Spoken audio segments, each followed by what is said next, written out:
The year is 2025. One day, a young man comes to a bank. When scanned at the entrance, it turns out he has a prosthetic arm.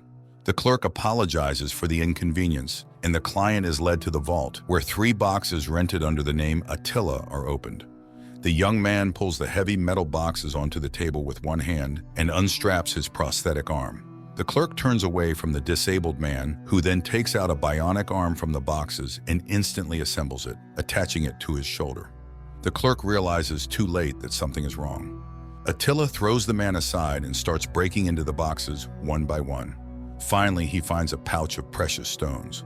But then the bank's security staff bursts in. The young man scatters them, but gets seriously injured himself. Nevertheless, Attila makes it to the corridor, where he is blocked by police officers who responded to the call.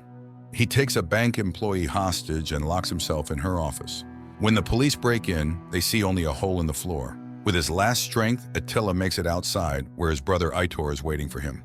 Aitor rushes to help, and Attila hands him the stolen stones. Aitor runs for a motorcycle, although Attila asks him to leave him behind. Then, realizing he is only delaying his brother, Attila raises his iron prosthetic and breaks his own neck with one movement. Aitor rides away. The scene shifts to the memories of Maria Santos, the daughter of a famous athlete who trained as a long jumper from an early age, preparing to replace her mother. However, it was her sister Gabby who took up the sport. But the girl came to sports after getting a bionic leg prosthesis. The fact is that in the 2030s, the world was swept by a bionic revolution.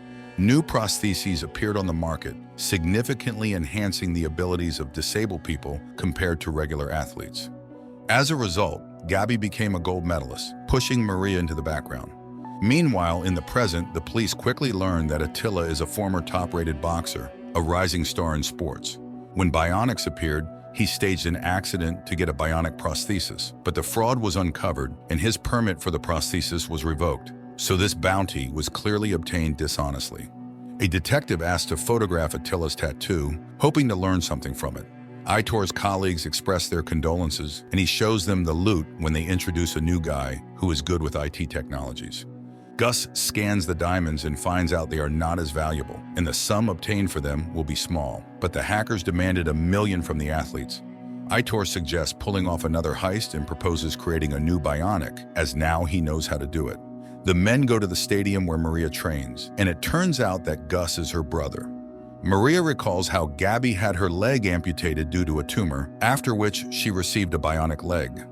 Their brother grew up amidst constant training. Their father worked with one sister and their mother with the other. But after their mother's unexpected death, Maria's bond with her brother strengthened, and now he and Aitor have come to her for help. Gus tells her he joined a group that helps athletes in tough situations and invites her to join, but Maria does not give an answer. Meanwhile, prosthesis manufacturers discuss new technologies with the girl's father, Ricardo. The Bionic Games will be the main achievement of marketing efforts, and Gabby will be the company's main face. But for this, she must set a new world record. That same day, Maria comes to Aitor's club. The man hints at a new way to succeed: self-mutilation. However, this is illegal. In the evening, Maria goes to a party dedicated to Gabby, but looking at her sister's entourage, she realizes her own inadequacy. Maria accuses bionic athletes of no longer being real athletes. After a harsh verbal altercation with Gabby, Maria rides away. She speeds through the night city on her motorcycle, playing a Puccini aria, and gets hit by a car. Waking up in the hospital, Maria realizes she no longer has her right leg. Gabby and Ricardo struggle to calm her down. Detectives find out that Attila's skull tattoo on his arm was the emblem of non-bionic athletes, and Aitor has the same tattoo. Together, they advocated for people's right to choose whether to be regular or bionic. The detective decides to follow Aitor. At this time, Gabby begins teaching Maria how to handle the prosthesis correctly. She forces her sister to drop the crutches and hop on one leg. Maria is thrilled that she will soon gain something new. Later, she undergoes testing. They show her a chip that revolutionized prosthetics because it captures all the impulses from the cerebral cortex and transmits them accurately to the prosthesis. Finally, it is implanted in her head.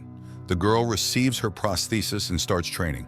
Ricardo is impressed by her determination, and Gabby advises on how to best use all the prosthesis's capabilities.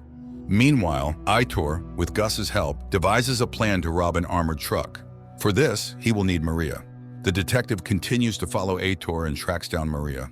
He watches her training and sees technician Dario turn off her chip due to a power drop. The girl falls, not completing the jump. Dario and Gabby explain that if a 0 appears on the display embedded in her wrist, she will simply fall into a coma. Later, Maria meets with Aitor and tries to dissuade him from the heist, but he vows he is doing it for those whose lives were ruined by the appearance of bioprostheses. At night, the armored truck hits the streets of the city. Suddenly, the driver sees a blocked street and turns following the sign. But around the corner, Maria is waiting for him, pushing the vehicle with her metal leg. It flips over. The woman jumps onto the roof, opens the hatch, and throws in a stun grenade. But when the guards come out, Aitor appears and kills them. This shocks Maria. Later, Gus marvels at her naivety, and Aitor admits that it was her brother who planned the operation. He explains that a batch of chips will soon arrive in the city, and by paying the hackers, they will find out where and when they will appear. 10 former athletes, unfairly denied, will become bionic thanks to this. The girl accepts this, but asks her brother to stay away from Aitor. But he suddenly confesses that he always felt inferior in his family. The surviving guard recalls that a bionic attacked them. The detective suspects Maria as he saw her with Aitor. He checks the accident in which Maria lost her leg and suddenly notices that the emergency call came before the incident itself. The next morning, Ricardo tells his daughters that they will both compete in the Bionic Games, although they will be main rivals. The girls start intense training, observed by the inspector. He witnesses their argument, but when he tries to question Maria about the accident, she simply leaves. However, Ricardo and Gabby review the incident recording and listen to the strange call. But the father doesn't want to hear accusations against his daughter. But Gabby starts to think about what happened. And while the father trains Maria, Gabby repeatedly listens to the emergency call recording. Finally, the day of the Bionic Games arrives. Gabby takes the track. She must jump to surpass her own world record. The girl jumps and flies 15 meters, confirming her champion title. Maria goes second. She runs, push off, and Maria covers 17 meters, breaking her sister's record. Suddenly, their third competitor drops out of the games. Now the sisters will compete against each other. Gabby jumps and crosses the 18-meter mark. The stands erupt in cheers. World records are being broken by the champions right before their eyes. Maria accelerates for her second jump. Sensational! She takes the lead again, surpassing her sister's record by 25 centimeters. Aitor is informed of the place and time the case with the chips will be delivered. It's time for the third jump. Suddenly, Dario sees Gabby's chips charge dangerously low. He tries to stop the girl, but in vain. The technician warns Ricardo and Maria, but Gabby refuses to listen to her father and doesn't want to talk to her sister. Gabby runs and falls into the sand, losing consciousness. A cry soars above the stands. Maria is declared the new Bionic Games champion. Gabby is taken to the clinic. The doctors promise she will live, but the interface between the chip and the cerebral cortex is destroyed. Maria blames their father for this, and Gus reminds her of their mission. Later, Gabby wakes up and suddenly says she knows the accident was no coincidence. She heard Maria's favorite song in the background of the call and understood everything. Maria goes to Aitor and refuses to cooperate, and although he harshly reminds her of her debt to him, she leaves. That night, Aitor's men kidnap Gabby from the hospital, and Maria, having removed her prosthesis before bed, cannot stop them. The next day, she is forced to go to Aitor. He reveals his insane plan, according to which Maria must jump between 2 buildings to reach the chips delivered to one of the skyscrapers. The distance between them is 25 meters, while Maria jumped 18. So Aitor's helpers doubt her ability, but he reminds them of Gabby and promises to release her sister if Maria completes the task. Maria runs, flies, and breaks through the neighboring building's glass. She knocks out the guards and takes the case with the chips from them. Then she goes down to the garage where a car is already waiting for her. Maria's car drives away from the building. Arriving at the scene, Dario sees Maria's uncovered face on the footage and falls into despair, confirmed by the inspector. It seems the girl is not meant to be left alive. Maria notices a motorcycle chasing her. She stops by the roadside. The motorcyclist brakes in front of her.